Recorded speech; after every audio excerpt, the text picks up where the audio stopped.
नमस्कार, मैं हूं आपके साथ में श्वेता गर्ग और आप देख रहे हैं 4TV न्यूज। और एक बार फिर से वक्त हो चला है देश दुनिया की तमाम बड़ी खबरों का। बड़ी खबर बता दें, जहां बीजेपी राजस्थान का प्रशिक्षण शिविर शुरू हुआ है, जो गुजरात के केवड़िया में प्रशिक्षण शिविर शुरू हुआ है, जिसमें जेपी नड्डा ने किया है शिविर का उद्घाटन। सीएम भजन लाल शर्मा भी साथ में मौजूद रहे हैं। अमित शाह 7 मई को करेंगे समापन सत्र को संबोधित और BL संतोष, वसुंधरा राजे और केंद्रीय मंत्री भी होंगे शामिल। इस वक्त की बड़ी खबर आपको बता दें, जहां पे जेपी नड्डा से जुड़ी बड़ी खबर आपको बताई जा रही है। जब बीजेपी राजस्थान का प्रशिक्षण शिविर शुरू हुआ है, जिसमें गुजरात के केवड़िया में प्रशिक्षण शिविर शुरू हुआ है, इसी के साथ जेपी नड्डा ने किया है शिविर का उद्घाटन और सीएम भजन लाल शर्मा भी साथ में रहे मौजूद। उसी के साथ बताया जा रहा है कि अमित शाह 7 मई को करेंगे समापन सत्र को संबोधित और उसके साथ BL संतोष, वसुंधरा राजे और केंद्रीय मंत्री भी साथ में होंगे शामिल।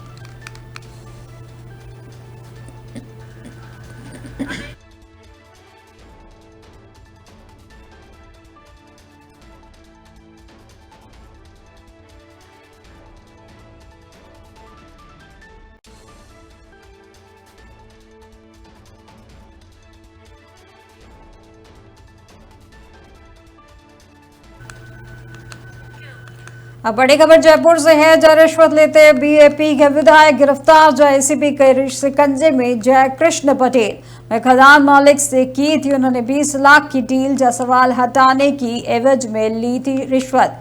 खबर जयपुर से है, जहां पर भारत आदिवासी पार्टी के विधायक जय कृष्ण पटेल को ACP ने 20 लाख की रिश्वत लेते हुए रंगे हाथों गिरफ्तार किया है। खदान मालिक से पैसे लेकर विधानसभा में सवाल वापस लेने की सौदेबाजी चल रही थी, जहां ACP के DG रवि प्रकाश मेहरदा के मुताबिक पूरा सौदा करीब 2.5 करोड़ का था और उसके सबूत ऑडियो वीडियो में मौजूद हैं।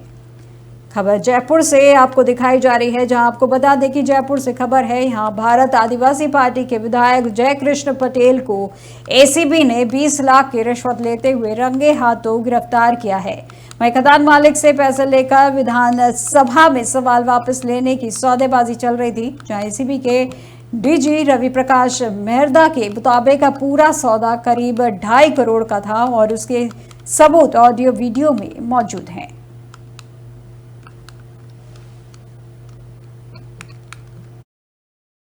जो विधायक हैं श्री जय कृष्ण पटेल बागीदोरा बांसवाड़ा के हैं, उनको आज ACB टीम ने 20 लाख रुपए लेते हुए ट्रैप किया है। ये ट्रैप की कार्रवाई काफी दिन से ये ऑपरेशन चल रहा था। हमारे पास परिवादी रविंदर सिंह, जो कि उस एरिया के नहीं है, वो पूर्वी राजस्थान के हैं, उनकी माइंस हैं। इन माइंस के बारे में MLA साहब ने कोई प्रश्न लगाए हैं विधानसभा में। जो प्रश्न लगाए उस एवज में इनको अप्रोच किया MLA साहब ने। जब इनको अप्रोच किया तो इन्होंने इनसे बात की कि साहब क्या बात है। तब इन्होंने बताया कि भाई जो प्रश्न है मैं वापस ले लूंगा अगर आप कुछ मुझे पैसे दें तो। एग्जैक्ट वर्ड्स ये नहीं है, लेकिन भाव यही है। उसके बाद ये बांसवाड़ा भी गए, परिवादी रविंदर सिंह बांसवाड़ा गए और वहां पे भी इन्होंने 1 लाख रुपया MLA साहब को दिया था।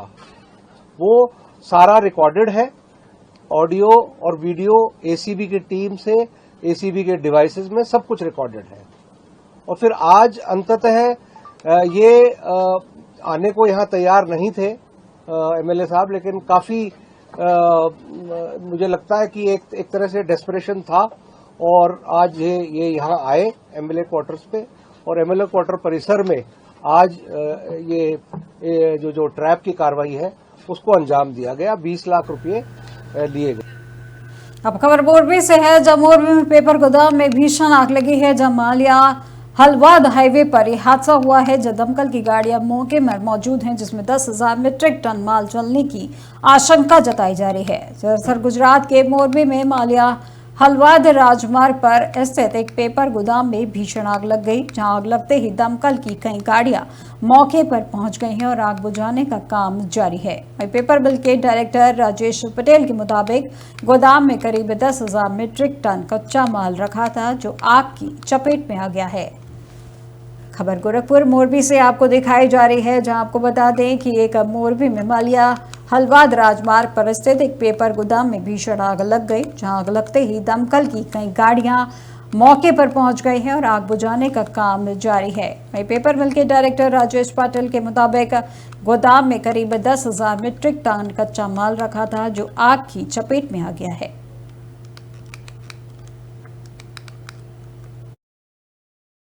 जो आग लगा है वो हमारा लेमिट पेपर का वेयर हाउस था, गोडाउन, जो कासवा टाइल्स के नाम से है, जो हमने लीज पे रखा था।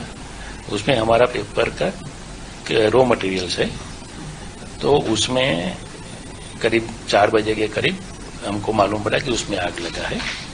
तो हमने इमीडिएट देख के हमारे जो हमसे हो सकता है और इमीडिएट हमने फायर को भी जान कर दिया है, हलवाद मोरबी और जगह पे, और वो फायर सिस्टम भी आ गई है और अभी उसका काम चल रहा है। जो आग लगा है वो खबर रायगढ़ से है, जहां रायगढ़ में एक बस सड़क हादसा हुआ है, जो मुंबई गोवा हाईवे पर यह दुर्घटना हुई है, जिसमें कई लोगों के घायल होने की आशंका बताई जा रही है। वहीं राहत बचाव कार्य जारी है। दरअसल महाराष्ट्र के रायगढ़ जिले से एक सड़क हादसे की खबर सामने आई है, जहां कर्नाला बर्ड सेंचुरी के पास मुंबई गोवा राजमार्ग पर एक बस पलट गई, जिसमें कई लोगों के घायल होने की आशंका बताई जा रही है।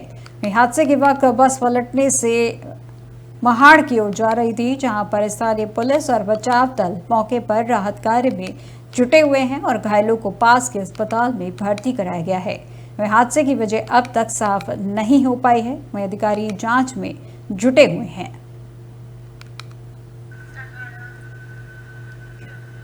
अब खबर चंडीगढ़ से है, जब पंजाब के नेता प्रतिपक्ष प्रताप सिंह बाजवा का एक बयान सामने आया है, जब कांग्रेस हमेशा से पंजाब के पक्ष में रही है और उन्होंने कहा कि किसी भी हालत में पंजाब का पानी नहीं दिया जाएगा। दरअसल पंजाब के नेता प्रतिपक्ष और कांग्रेस नेता प्रताप सिंह बाजवा ने कहा कि कांग्रेस हमेशा से पंजाब के पक्ष में रही है और पंजाब के लोगों के साथ किसी भी हालत में पंजाब का पानी किसी और को नहीं दिया जाएगा। वहीं हम चाहते हैं कि राज्य सरकार हमारे भविष्य को सुरक्षित करने के लिए ऐसा कदम उठाए। खबर चंडीगढ़ से आपको दिखाई जा रही है, जब पंजाब के नेता प्रतिपक्ष प्रताप सिंह बाजवा का बयान सामने आया है, जहां उन्होंने कहा है कि पंजाब नेता प्रतिपक्ष और कांग्रेस नेता प्रताप सिंह बाजवा ने कहा कि कांग्रेस हमेशा से पंजाब के पक्ष में रही है और पंजाब के लोगों के साथ है, जहां किसी भी हालत में पंजाब का पानी किसी और को नहीं दिया जाएगा। हम चाहते हैं कि राज्य सरकार हमारे भविष्य को सुरक्षित करने के लिए ऐसा कदम उठाए। कांग्रेस का स्टैंड हमेशा वांग प्रो पंजाब ते पंजाब दे लोकां नाल रहेगा, क्योंकि जिहड़ा पानी है ये शाह रागे पंजाब दी, इहदे विच कोई कॉम्प्रोमाइज़ नहीं होएगा। अंडर एनी सर्कमस्टांसिस पंजाब दा एक बूंद पानी ना साडे कोल फालतू है ते ना असीं बाहर जान दिता जाएगा। एंड गवर्नमेंट नूं असीं ये गल जरूर कहना चाहांगे, इस किस्म का मजबूत स्टैंड लो जिहदे नाल साडा आने वाला फ्यूचर असीं सिक्योर कर सकीए। कांग्रेस का स्टैंड हमेशा वांग प्रो पंजाब। अगली खबर भी चंडीगढ़ से है, जो जल बंटवारे के मुद्दे पर बोले हैं प्रगट सिंह। जब सिंधु जल संधि पर फिर से विचार किया जा सकता है, तो हम जल बंटवारे पर फिर से बातचीत क्यों नहीं कर सकते। दरअसल हरियाणा के साथ जल बंटवारे के मुद्दे पर पंजाब कांग्रेस के विधायक प्रगट सिंह ने कहा कि जब सिंधु जल संधि पर फिर से विचार किया जा सकता है, तो हम इस पर हरियाणा के साथ जल बंटवारे पर फिर से बातचीत क्यों नहीं कर सकते। नहीं क्यों नहीं किया जा सकता। देखो कवेरियां दा कवेरी इशू हैगा, 3 स्टेटां दा इशू आ, लेकिन अज तक क्योंकि उन्हां दी पोलिटिकल लीडरशिप ने इकट्ठे होकर फैसले लए, असीं राह तां खोलीए। जे अज इंडस वैली ट्रीटी दी गल हो रही आ, जिहड़ी इदों भी पहलां होई सी, जे उहनूं रीविजिट किया जा सकदा, मैं कहना पाकिस्तान नाल जो होया जां पाकिस्तान नाल साडी हिंदुस्तान दी सरकार जिहड़ी करन जा रही आ, ते फिर आपां क्यों नहीं इह दुबारा नैगोशिएट कर सकते। क्योंकि हालात जिहड़े आ, देखो हालात 60-65 सालां च किहो जिहे बदले हैगे आ, सो सानू उहदे ते जिहड़ा और अब सीएम भजन लाल शर्मा से जुड़ी बड़ी खबर आपको बता दें, जहां आपको बता दें कि सीएम भजन लाल शर्मा का गुजरात दौरा है, जब वडोदरा में सम्मान समारोह में होंगे शामिल। वहीं राजस्थानी समाज के कार्यक्रम में भी करेंगे शिरकत और वडोदरा के केवड़िया भी जाएंगे मुख्यमंत्री। इस वक्त की बड़ी खबर आपको बता दें, सीएम भजन लाल शर्मा से जुड़ी बड़ी खबर है, जो गुजरात दौरे पर है। सीएम भजन लाल शर्मा वडोदरा में सम्मान समारोह में होंगे शामिल और राजस्थानी समाज के कार्यक्रम में भी करेंगे शिरकत। उसी के साथ वडोदरा के केवड़िया भी जाएंगे मुख्यमंत्री भजन लाल शर्मा। इस वक्त की बड़ी खबर आपको बताई जा रही है।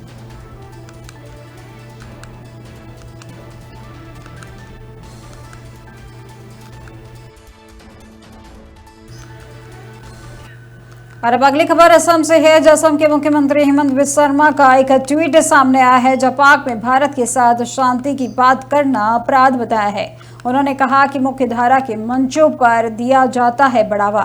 दरअसल असम के मुख्यमंत्री हेमंत बिस्वा शर्मा ने ट्वीट किया है, जिसमें उन्होंने कहा कि भारत में जो लोग जमीनी हकीकत को समझे बिना अमन की आशा का उपदेश देते रहते हैं, उन्हें यह समझ लेना चाहिए कि पाकिस्तान में भारत के साथ शांति की बात करना अपराध माना जाता है। वहीं भारत में पाकिस्तान के साथ शांति की बात करना बर्दाश्त किया जाता है। वहीं इस पर बहस होती है, यहाँ तक कि मुख्यधारा के मंचों पर इसे बढ़ावा भी दिया जाता है। वहीं भारत की आज़ादी का आनंद लेते हुए पाकिस्तान के बारे में रोमांटिक बातें करना आदर्शवाद नहीं है। ये सबसे अच्छी बात है कि अज्ञानता सबसे बुरी बात है। वहीं पाखंड और अपनी मातृभूमि के साथ विश्वासघात है।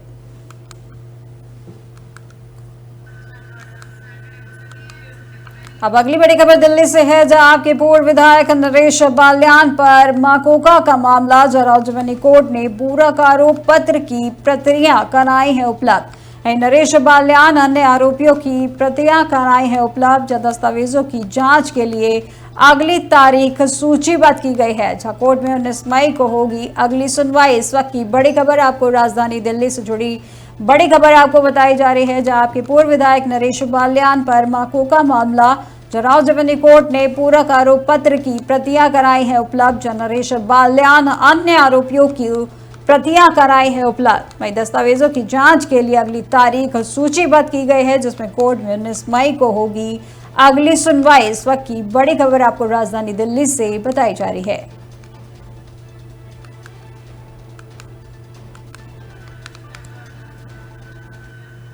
और अब अगली बड़ी खबर कोटा से है, जहां लोकसभा अध्यक्ष ओम बिरला का हाड़ौती दौरा है, जहां पे कोटा झालावाड़ में सामूहिक विवाह सम्मेलन में करेंगे शिरकत। रामगंज मंडी के मवासा में आयोजित होगा सम्मेलन, जहां कोटा में भील समाज के सम्मेलन में पहुंचने का भी है कार्यक्रम।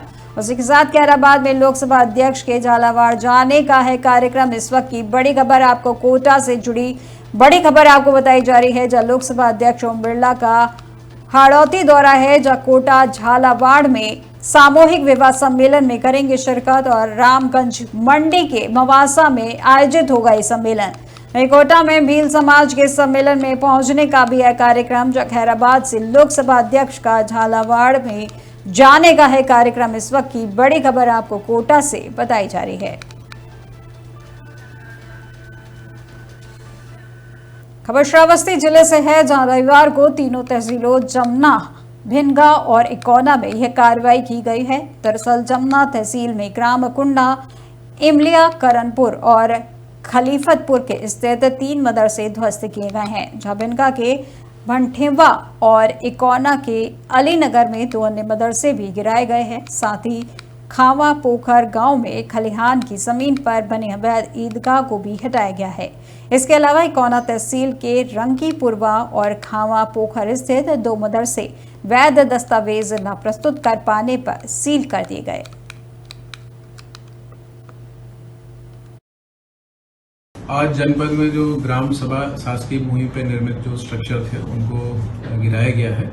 इसमें जो है 5 जो अवैध मदरसे थे जो शासकीय भूमि पर निर्मित थे उनका ध्वस्तीकरण हुआ है। इसके साथ ही एक ईदगाह जो शासकीय भूमि पर निर्मित थी उसको ध्वस्तीकरण हुआ है। जमुना के अंतर्गत ग्राम कुंडा, इमलिया, करनपुर, खलीफतपुर में 3 मदरसों का ध्वस्तीकरण हुआ है। इसके साथ ही तहसील भिनगा में ग्राम बंठीवा में 1 मदरसे का ध्वस्तीकरण हुआ है और इकोना में अलीनगर में एक मदरसा और ग्राम खामा पोखर में खलियान की भूमि पर निर्मित एक ईदगाह का ध्वस्तीकरण हुआ है।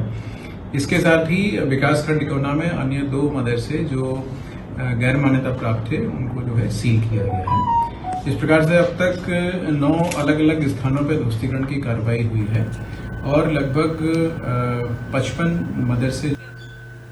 क्या खूब कहा है किसी ने कि तरक्की हो रही है, चलो अच्छा है, पर रात को दिन बनाने वाली बात रहने दो। कुछ ख्याल जुगनुओं का भी कर लो, मेरी मानो तो साहब रात को रात रहने दो।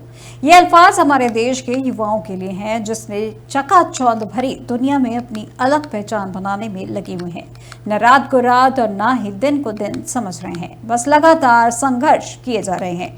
और उसी का नतीजा है कि आज YouTube के CEO नील मोहन ने बताया कि पिछले 3 सालों में YouTube ने भारतीय क्रिएटर्स को 21,000 करोड़ रुपए दिए हैं। और एक तरफ अक्सर कहा जाता है कि भारत में रोजगार की कमी है, लोग बेरोजगार बैठे हैं, और ये कुछ हद तक सही भी है।